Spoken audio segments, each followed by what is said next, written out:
Are you ready? Ready. All right, let's go. Kevin here, top 1 financial advisor and best-selling author. We are here to talk about the stock market. Tomorrow, we are expected to get an announcement from the Fed.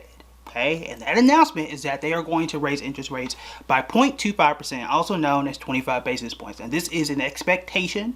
If you are reading the Wall Street Journal, New York Times, people are saying it's like an 85% chance or so that they are going to continue to raise interest rates. That brings up a few concerns. Okay.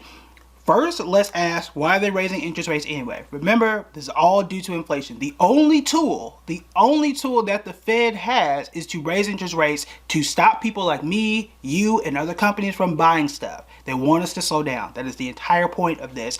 And to a degree, it has worked. Remember, around this time last year or so, inflation was as high as 9%. Now we're down to 6%. The Fed needs us to be between 2 and 3%. We are still not there, and they're going to continue to raise rates. Now, the issue here is this. If they continue to raise rates, are we going to see more companies let go of people? That's the first thing. We've seen it a lot in the tech sector. The reason why we've seen it a lot in the tech space is because they were perhaps a little overly aggressive trying to keep up with demand from the pandemic. Remember all the people that were on Zoom. Zoom weddings, Zoom baby shower. Like, geez, I was tired of Zoom. But everybody was. Whether it was NVIDIA, when people were buying video games and we couldn't even get PlayStation 5s and Xboxes and all that kind of stuff. Everybody was online at that point in time, so they hired aggressively. Now people are back outside and that demand is not there. So they've had to let go people and kind of get back to what is going to be their new post-pandemic normal. So that's one thing. Are people going to continue to get laid off? Is this going to spread to other parts of the economy? And then the unexpected factor, because that was relatively expected. The unexpected factor is this. How is this going to impact other banks? Because that is something that I didn't expect. I don't think anybody truly expected that if they raise interest rates, that banks are going to fail. The reason why is because in most cases, and you can go back again like through the 80s and different points in time in which the Fed has raised rates, usually bank stocks do the best. That's why back in 2021, I was so interested in bank stocks. And then actually it was 2022. 2022, we were very interested in bank stocks. And then the Russian-Ukraine thing happened. We was like, we pulled off and kind of left those alone. But that's not something I would have expected. Not something I would have expected at all.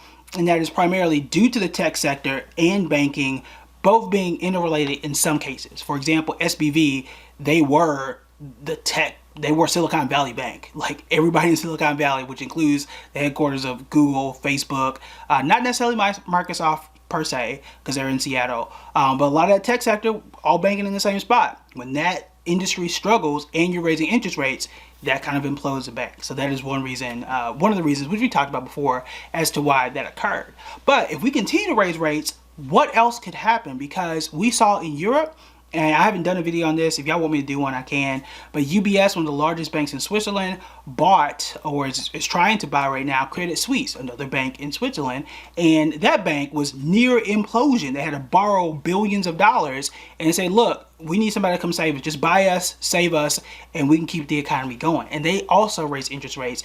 Last week, they increased their interest rates. The European Central Bank, ECU, they raised rates by 0.5%, so 0.5%, even more aggressive than what we're doing right now. So if you got Europe going through some banking issues, you got the US going through banking issues, and you are still going to increase interest rates, which also has not helped the stock market, at least it didn't in 2022, what are we in for? And how much longer is the Fed going to keep their foot on the pedal?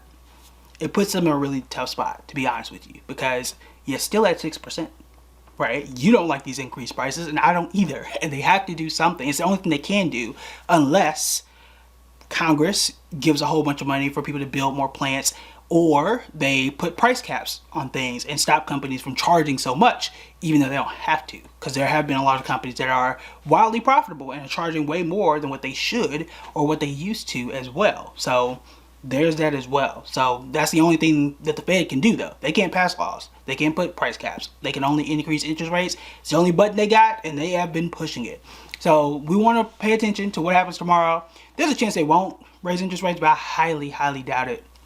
But we do want to see what is the reaction from the stock market, and is there another shoe that is going to drop?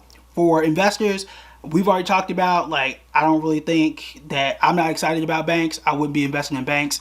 We've seen some tech stocks start to rise, but I'm kind of iffy there. I still hold my Apple, Microsoft, and Google, so I already have exposure there. But I think it's really a sit down and see what happens. The other thing too is, while I may have never said this on camera, your savings account is paying a lot more than what it used to. Ain't nothing wrong with sitting in cash in this instance when some savings accounts are paying 4%, and then we've talked a little bit about treasuries where they're paying 4, sometimes 5% there. That's not a bad return when the market is relatively shaky. So don't be afraid to go to what used to be ultra conservative and wouldn't pay you anything. They're actually kind of paying you something this time around. So those are options, but I do not think that this is a time to rush out and buy anything or rush and sell anything either. It's just an informative time to sit back and say, okay, the Fed is going to, they're unlikely, right? They're unlikely to stop. They're going to continue, and then we need to sit down and say, well, what does that mean for the market, and where are things going to continue to go? So that is how I would play the situation, is by sitting back and just watching. Okay. All right. That is it for me today. I will talk to y'all tomorrow. If you want me to explain and talk more about the UBS thing and the Credit Suisse thing, feel free to let me know. I don't know how many of y'all invest in bank stocks or care, so I didn't want to do that, and nobody's like, you know.